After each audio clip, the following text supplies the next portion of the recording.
네, 우리를 사랑하시는 그 하나님의 놀라운 사랑을 붙들고 오늘도 하나님 앞에 나온 여러분들을 예수님께서 참으로 기뻐하시는 줄로 믿습니다. 우리는 지금 느보산 특별 새벽 기도 기간 가운데 있습니다.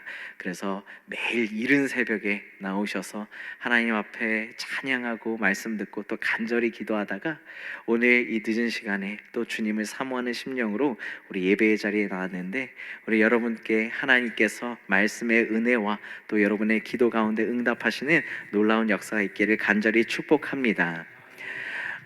느보산 특별 새벽 기도를 통해서 우리가 광야와 같은 험한 인생길을 살아가는데 하나님께서 어떻게 우리를 인도하시는지를 우리가 말씀을 통해서 배울 뿐만 아니라 또 기도하면서 그런 광야와 같은 우리의 인생 가운데 하나님께서 역사해 주시는 그 기도의 현장을 우리가 계속적으로 경험하고 있지요. 그런데 우리가 이 느보산 특별 새벽 기도의 기간을 보내면서 놓치지 말고 꼭 기도해야 되는 게 있다라는 생각이 들었습니다. 그러면서 무엇이 떠올랐냐면, 우리 지난 주일에 아마 모든 분들 주보에 이 간지가 들어가 있었을 텐데요. 뭔지 잘 아시죠? 우리 2024 행복 전도 축제 소풍에 대한 우리 실천 사항과 기도 제목이 적혀 있는 간지였습니다. 아마 여러분들 다 가정에 잘 가져가셔서 잘 보이는 곳에 놓으시고, 계속적으로 우리가 작정한 VIP들이 주님께 이 기회를 통해서 돌아오고 함께 하나님의 나라의 축제에 참여하기를 기도하시는 줄로 믿습니다. 그러면서 제가 이 실천 사항들을 보는데, 지금 우리가 이 느보산 특별 새벽 기간으로 보내고 있는 기간이 특별히 총동원 주의를 위해 또 우리가 작정한 VIP들을 위해서 우리가 기도를 시작하는 기간입니다. 여러분들 이미 다 그렇게 기도를 하고 계시겠지만, 특별히 이번 새벽 기도 가운데 여러분들이 그 광야 길을 걷고 있는 그 VIP들과 주님께 돌아오는 영혼들을 위해서도 함께 열심으로 중보하며 기도하기를 간절히 축복합니다. 그런데 되게 감사한 것이, 우리 어른들만 이렇게 VIP들을 위해서 기도하고 있는 게 아니라 우리 다음 세대 영유아부터 우리 청년들에 이르기까지 다음 세대들도 함께 기도하고 있는데요. 우리 다음 세대들은 이런 기도 달력이 우리 아이들에게 나갔습니다. 우리 아이들은 특별히 이렇게 미션이 없으면 동기부여가 잘 안 되는 편이라, 우리 아이들이 이렇게 기도를 할 때마다 예수님 스티커를 이렇게 붙이면서 이제 굿 이렇게 써 있는데, 기도를 통해서 우리 사랑하는 친구들이 예수님께 나아오기를 간절히 바라고 있는 것이지요. 근데 제가 좀 이번 주에 회개하는 일이 있었는데, 사실은 제가 이제 교육 총괄로서 우리 전도사님들이랑 고심하여 이런 기도 달력도 만들고, 또 이렇게 아이들이 작정할 수 있는 아이들을 위해 이제 새롭게 작정서도 이렇게 직접 만들어서 나누고, 그리고 이제 다가올 아이들을 위해 막 초청장 이런 것도 만들고, 다양한 사역들을 준비하면서도 제 안에 그런 의심이 있었습니다. 아이들이 과연 다른 누군가를 위해서 기도할 수 있을까? 특별히 그 아이가 지금 갈수록 믿음을 지키기 어려운 시대, 그리고 정말로 개인주의가 극대화가 되는 사회에서 다른 사람들께 예수님 믿어, 우리 교회에 와서 같이 예수님 예배하자라는 얘기를 할 수 있을까, 기도를 할 수 있을까, 이런 의심이 있었습니다. 저희 첫째가 드디어 첫째라고 얘기하게 되었네요. 저희 첫째가 지금 굉장히 이제 둘째 동생이라고 하는 이제 아이가 존재가 생기면서 큰 정체성의 혼란을 느끼고 있는 시기라 굉장히 저랑 싸움을 많이 합니다. 짜증도 많이 내고, 그래서 예의 없다고 엄청 혼내고 있는데, 근데 주일이 지나고 월요일 날 갑자기 저희 딸이 아빠, 내 유년부 가방 어디 있어? 딱 그러는 거예요. 근데 저희가 이제 지난 월요일에 같이 이제 소풍을 나갔다 왔기 때문에 이제 유모차에 이제 가방을 넣어놓고 트렁크에 실어놓은 채로 꺼내질 않았어요. 그래서 너무 피곤한데 아빠 트렁크에 있어 그랬는데 가져와 달라 그래서 제가 막 짜증을 냈어요. 아니 너 그거 별로 뭐가 들어있길래 뭐 하려고 그거 지금 이 시간 늦은 시간에 가져오라고 하냐, 그냥 내일 가져다 줄게 그랬는데 막 뒤집어지고 울고 그러는 거예요. 그래서 막 싸우다가 실갱이를 하다가 제가 마침내는 져서 이제 그 가방을 가져왔습니다. 그래서 갖다 주면서 야 도대체 뭐가 있는데 한번 꺼내봐 하는데, 그 아이가 이 기도 달력을 딱 꺼내는 거예요. 그러더니 그 저희 집 냉장고에 딱 붙이고, 그 자리에서 이제 자기의 이름과 이번에 자신이 전도하기로 작정한 3명의 친구의 이름을 맨 아래 칸에 적었습니다. 제 이름 성은 기억이 안 나는데 이름만 기억하고 있어요. 세 친구의 이름을 딱 적더니 짧게 그 자리에서 이 기도문 적혀 있는 세 개의 기도문을 읽는 것이었습니다. 이렇게 우리 아이들도 할 수 있더라고요.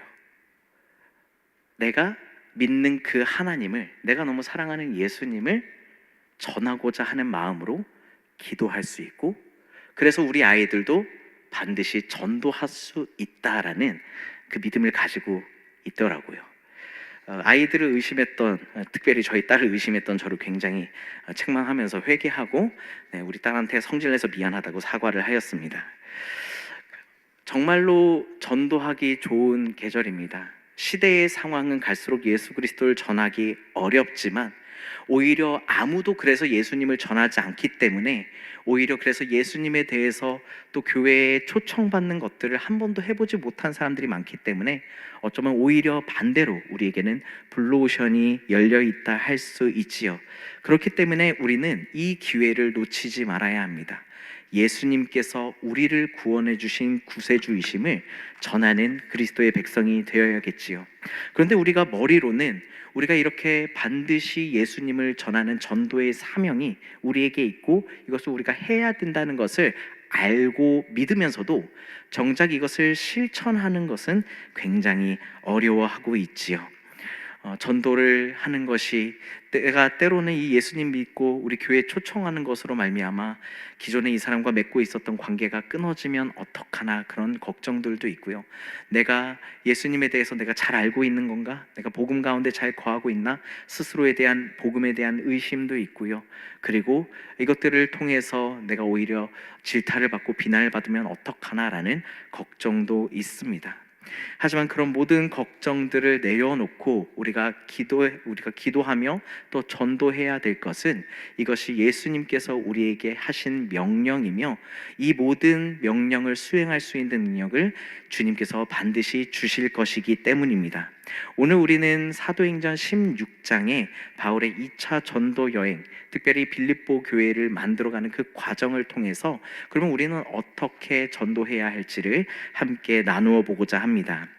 특별히 사도행전 16장은 우리가 잘 아는 이방인의 사도로서 부름받았던 바울이 두 번째 전도 여행을 하는 것이었습니다. 그런데 이 바울의 전도 여행에는 큰 특징이 하나 있는데, 그것은 바로 성령님께서 민감하게 말씀하시는 것을 듣고 순종한 전도 여행이었다라고 하는 것입니다. 우리 사도행전 16장 6절에서 7절까지의 말씀, 6절에서 7절까지의 말씀을 저와 여러분이 한 절씩 번갈아 가며 읽겠습니다. 성령이 아시아에서 말씀을 전하지 못하게 하시거늘 그들이 부르기아와 갈라디아 땅으로 다녀가 무시아 앞에 이르러 비두니아로 가고자 애쓰되 예수의 영이 허락하지 아니하시는지라. 아멘. 우리가 잘 아는 것처럼 바울은 전도 여행을 여러 번 갔지요. 그런데 이전에 바울은 이제 구브로 섬을 지나서 우리 소아시아 지역을 돌면서 유대 회당에서 예수 그리스도의 복음을 전하고 곳곳에 흩어져 있는 우리 디아스포라들에게, 또 이방인들에게 예수님이 주 되심을 전하였습니다. 물론 그때도 성령의 인도하심 가운데 바울이 그 전도의 여행을 진행을 했었죠. 그리고 돌아와서 예루살렘 공회에 하나님께서 유대인만 자신의 자녀 삼으신 게 아니라 이방인들도 하나님의 백성으로 삼으셨고, 그러니까 그들 가운데 구원이 있음을 이야기하였습니다. 그리고 그가 2차 전도 여행을 계획하는데 15장에 보면 그가 바나바에게 우리가 세웠던 교회 가운데, 그리고 우리가 전도했던 지역으로 다시 돌아가 그들의 믿음을 더 굳세게 하기 위하여 전도 여행을 하자라고 이야기하는 장면이 있습니다. 그런데 그 과정 가운데서 이제 한 마가라고 하는 청년의 데리고 가냐 안 데리고 가냐 하는 이유 때문에 그들이 서로 갈라지죠. 그러면서 바울은 신라라고 하는 이 예루살렘 공의회 이후에 예루살렘 교회에서 파송한 일꾼과 함께 두 번째 전도 여행을 갑니다. 그리고 나서 그는 처음에는 그가 처음 복음을 전했던 더베와 루스트라 지역으로 가서 다시금 그들 가운데 예루살렘 공의회에서 결정했던 이방인들이 그리스도의 몸된 교회 가운데 들어와 한 형제로서 함께 하기로 결의했던 것, 그리고 그들이 금지해야 할 것들을 알려주면서 그 가운데 믿음을 더 굳세게 하는데 당초 자신이 계획했던 그 사역을 그대로 수행을 하지요. 그런데 여기까지는 아무 문제가 없었습니다. 당초에 그들이 계획했던 그 루트에 따라서 목적에 맞게 자신의 계획과 원하는 결과에 따라서 전도 여행을 진행하고 있었죠. 그런데 오늘 우리가 읽은 이 사도행전 6장 6절과 7절 말씀을 보면 그 이후 이 소아시아에 있는 이전에 있었던 교회들을 돌아다니면서 복음을 전하고자 하는 바울과 실라의 계획이 막히는 것을 볼 수 있습니다. 누구에 의해서 막혔나요? 바로 성령에 의해서, 예수의 영에 의해서 못하게 허락되지 않았다라는 것을 볼 수 있습니다.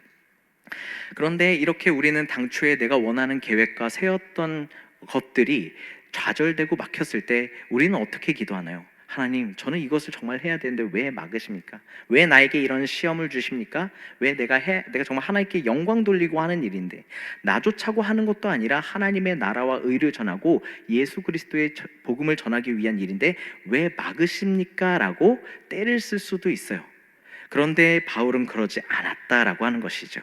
그가 당초에 계획했던 모든 루트를 수정하면서 하나님께서 이끌고자 하시는 것이 어딘지 하나하나 탐색하기 시작합니다. 부르기아와 갈라디아 땅으로 갔다가 또 무시와 비두니아에 이르기를 가고자 애쓰는데 그곳조차 막히자 그는 이제 다른 방향으로 계속적으로 선교의 여행을 힘쓰죠. 그런 가운데 하나님께서 바울에게 한 환상을 보여주십니다. 우리 사도행전 16장 10절의 말씀, 사도행전 16장 10절의 말씀을 함께 읽도록 하겠습니다. 시작. 바울이 그 환상을 보았을 때 우리가 곧 마게도냐로 떠나기를 힘쓰니 이는 하나님이 저 사람들에게 복음을 전하라고 우리를 부르신 줄로 인정함이로라. 아멘. 그렇게 그가 하나님께서 도대체 가고자 하시는 것이 무엇인지 계속 물어가면서 때로는 아니라고 하시는 사인 가운데 길을 바꿔가면서 머물러 있을 때 하나님이 바울에게 환상을 보여주심으로 그 마게도냐라고 하는 땅 가운데 있는 사람이 그들이 여기 와서 우리를 도우라라고 하는 환상을 보게 하지요. 그런데 이 환상이 하나님께서 예수의 영이 보여주는 이 환상을 접했을 때 그는 하나님의 성령의 음성 가운데 민감하게 반응했기 때문에 즉시로 순종하여 하나님께서 이 환상을 주셨을 뿐만 아니라 이것들을 통해 하나님의 새로운 계획이 있음을 깨닫고 그동안 자신들이 가지고 있던 모든 계획들, 그 계획에 맞춰서 준비했던 모든 준비들을 내려놓고 새로운 하나님의 계획과 인도하심 가운데 나아가는 것을 우리가 볼 수 있습니다. 그렇습니다. 이 하나님의 사역은, 특별히 이 전도 영혼 구원의 사역은 하나님께서 친히 역사하시는 것이기 때문에 물론 우리를 통해서 일하시지만 때로는 우리가 우리의 생각, 나의 경험, 나의 지식, 나의 모든 계획과 내가 원하는 결과를 내려놓고 하나님 앞에 나아가야 된다라고 하는 것이지요. 그리고 무엇에 힘써야 됩니까? 성령의 음성 가운데 민감하게 반응하여 오늘 나를 통해서 어떻게 성령님께서 역사하시고 예수 그리스도를 주로 증거하게 하실지를 우리가 민감하게 반응하고 집중해야 한다라고 하는 것이죠. 이것이 바울이 했었던 전도의 방법이었습니다. 그런데 어떻게 하면 이렇게 성령에 민감하게 반응하고 성령 가운데 순종할 수 있을까요? 바울은 기도 가운데에서 성령의 음성에 민감하게 반응했던 것을 우리가 말씀을 통해서 알 수 있습니다. 우리 사도행전 16장 13절 전반절의 말씀을 함께 읽겠는데요. 함께 읽겠습니다. 시작. 안식일에 우리가 기도할 곳이 있을까 하여. 이어서 우리 16장 16절의 전반부 말씀도 함께 읽겠습니다. 우리가 기도하는 곳에 가다가. 아멘. 그렇습니다. 이렇게 전도 여행 가운데에서 하나님의 복음을 전하는 것에 힘썼던 바울은 그 가운데 무엇에 먼저 힘썼냐면 기도하기에 힘썼다라고 하는 것을 우리가 말씀을 통해서 볼 수 있지요. 그는 안식일이든 아니면 그 어느 다른 일이든 혹은 우리가 잘 아는 것처럼 옥에 갇혀서 절박한 상황 가운데 있든지 기도하기에 힘썼다라고 하는 것이지요. 미국의 사우스 이스턴 신학교의 선교학 교수로 계신 척 로리스 목사님이 전도의 기도가 수반되어야 되는 5가지 이유라고 하는 제목으로 글을 게재해 주셨는데, 그 중에 일부를 좀 소개해 드리도록 하겠습니다. 첫 번째, 전도의 기도가 수반되어야 되는 이유는 전도가 영적 싸움이기 때문이다. 두 번째, 이 전도의 기도가 수반되어야 되는 이유는 사람의 힘으로는 눈멀어 있는 사람들의 마음을 열 수 없기 때문이다. 세 번째, 우리가 기도해야 되는 이유는 전도가 쉽지 않기 때문이다. 네 번째로 우리가 기도해야 되는 이유는 기도가 이 전도의 과정 가운데 하나님의 능력이 필요하다라는 우리의 고백이기 때문이다. 다섯 번째로 지속적이고 진정한 기도는 전도를 실천하도록 우리를 강권한다.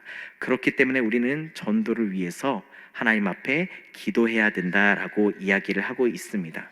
근데 재미있는 게 5가지나 이유를 들었지만 이것을 한마디로 요약을 하냐면 우리의 힘과 능력과 경험으로 할 수 없는 것이기 때문에 그 사람의 마음을 열고 그 가운데 예수 그리스도가 심기고 복음이 심기는 이 작업은 아주 섬세하면서도 아주 영적이면서도 사람으로서는 할 수 없는 하나님의 능력과 힘이 주어져야 되는 일이기 때문에 반드시 기도해야 된다라고 이야기하고 있습니다. 바울일행은 지속적으로 이 선교를 하는 동안 기도를 통해서 성령의 인도하심을 받았습니다. 뿐만 아니라 그 선교의 사역 가운데 방해를 받고 그리고 가장 목숨이 위험한 절체절명 위기의 순간에도 그들은 기도를 하였죠. 그들이 그렇게 마게도니아 지역으로 건너가서 처음으로 갔던 도시는 빌립보였습니다. 그런데 그 빌립보에서 바울과 실라는 한 귀신 들려 있는 여종을 통해서 그 귀신이 고백하는 당신은 예수 그리스도를 전하는 주님의 종이고 또 구원을 전하는 자다라고 하는 이야기를 들으면서 그 마음이 참 불편함이 있었어요. 물론 그 귀신 들린 여종이 하는 얘기는 사실이었습니다. 그는 바울과 실라는 예수님의 종이었습니다.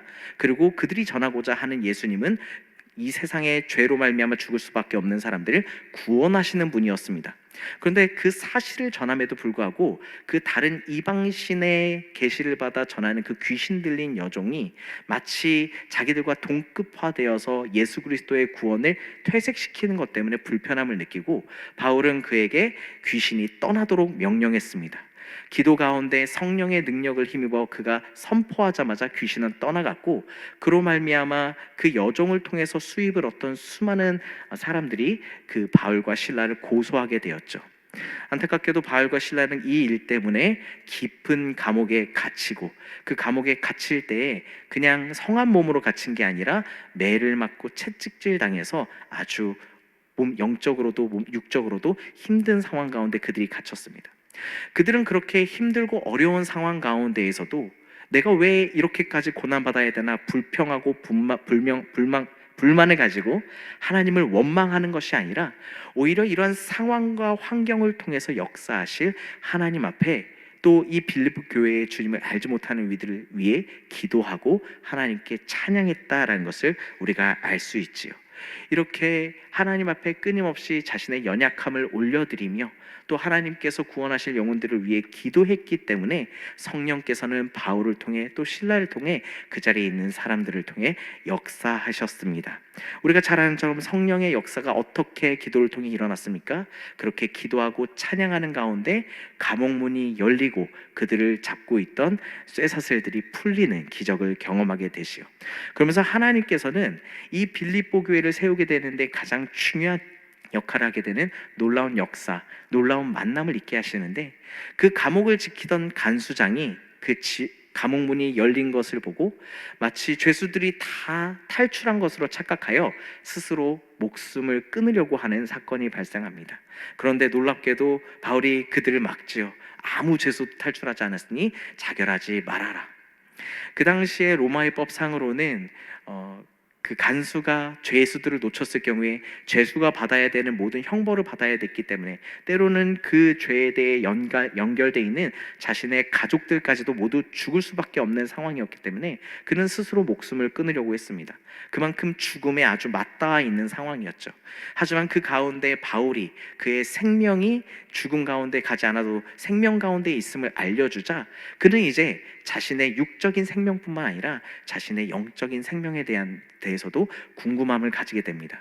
그러면서 오늘 바울에게 이렇게 질문을 하지요. 선생님, 내가 그러면 어떻게 해야 구원을 얻을 수 있겠습니까? 우리가 세상을 살아가면서 아무도 우리 가운데 이런 질문을 하지 않습니다. 내가 어떻게 해야 구원을 얻을 수 있겠습니까? 이런 절체절명의 순간이 우리의 삶 가운데 자주 있지 않기 때문에 우리는 이런 질문을 스스로도 해보지도 않고 다른 사람으로부터 들어보지도 않습니다. 하지만 우리가 오늘 이 시대를 바라보며 그저 육적으로 상황적으로 위협이 있는 것이 아니라 오늘 이 시대가 얼마나 영적으로 정말 주님 다시 오실 그 재림을 향하여 달려가고 있는지, 얼마나 영적으로 타락하여 소돔과 고모라보다도 더 악한 시대인지를 바라본다면 오늘 우리가 가져야 되는 질문은 이것입니다. 우리가 어떻게 해야 구원을 얻을 수 있을까? 우리가 어떻게 해야 구원을 그들 가운데 줄 수 있을까? 우리로서는 할 수 없지만 우리 안에 살아계신 주님이 할 수 있기 때문에, 그렇기 때문에 우리는 기도 가운데 성령이 주시는 능력으로 예수 그리스도의 복음을 전해야 되는 겁니다. 이 질문을 받은 바울은 무엇이라고 대답했습니까? 우리 오늘 함께 읽었던 성경 본문 말씀을 읽겠는데요, 우리 사도행전 16장 31절 말씀입니다. 함께 읽도록 하겠습니다. 시작. 이르되 주 예수를 믿으라. 그리하면 너와 내 집이 구원을 받으리라 하고. 아멘. 그렇습니다. 우리가 이 절체절명의 이 영적인 가장 죽음에 맞닿아 있는 종말을 향하여 달려가고 있는 이 시대에 우리가 전해야 할 복음은 예수 그리스도를 믿으라. 그리하면 너와 내 집이 구원을 받으리라 하는 이 말씀입니다. 그런데 우리가 이 말씀을 전하기 위해서는 우리 가운데 무엇이 있어야 합니까? 물론 기도함 가운데 성령의 충만함과 그 성령에 순종하는 마음이 있어야겠죠.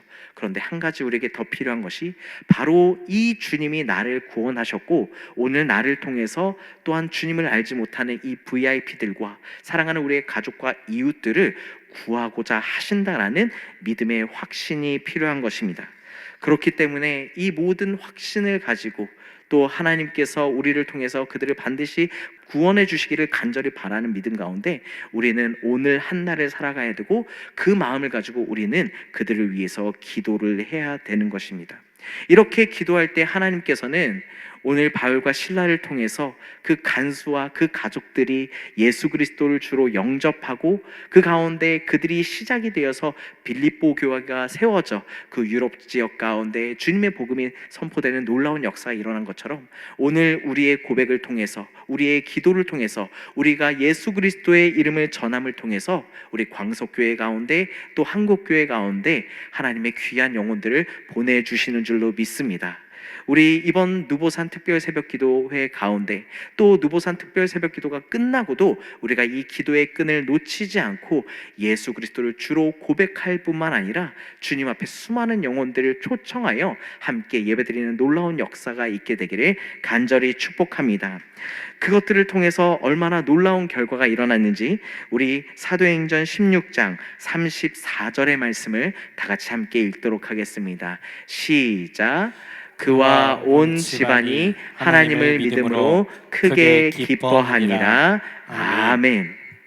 그 간수와 그 가정들이 하나님을 믿었기 때문에 그들의 상황과 환경은 여전히 변하지 않았지만 그들이 핍박받고 맞았던 매의 상처들은 남아있고 여전히 이 시대적 현실은 예수님을 믿는 것을 부인하고 예수님을 전하기 어려운 시대였지만 그들 가운데 큰 기쁨이 넘쳤습니다. 우리 다가오는 11월 10일 우리 다음 세대 행복전도축제의 주제는 바이블 파티인데, 이 바이블 파티가 정말로 예수 그리스도의 성경과 말씀과 복음이 아이들 가운데 심겨져서 정말 축제의 자리, 잔치의 자리가 되기를 간절히 축복합니다. 또 이어서 진행되어지는 17일 총동원 주일과 또 우리 행복전도축제 이 소풍의 모든 과정 가운데 하나님께서 역사하시고 개입하여 주셔서 하나님의 사랑하는 자들이 주께 돌아와 함께 하늘의 천국 잔치가 우리 광석교회 가운데 또한 우리의 삶 가운데 이루어지는 놀라운 역사가 있게 되기를 간절히 축원합니다. 그런 가운데, 그 축제 가운데 여러분들이 쓰임 받고 또 여러분들이 주인공이 되어서 함께 나아가 하나님의 이 허락하신 놀라운 은혜와 기쁨과 감사를 고백하게 되기를 주님의 이름으로 간절히 축원합니다. 지금은 엘리야 때처럼 주 말씀이 선포되고 또 주의 종 모세의 때와 같이 언약이 성취되네. 비록 전쟁과 기근과 핍박 환난 날이 다가와도 우리는 광야에 외치는 소리 주의 길을 예비하라. 도와주니 구름 타시고 나팔 불 때에 다시 오시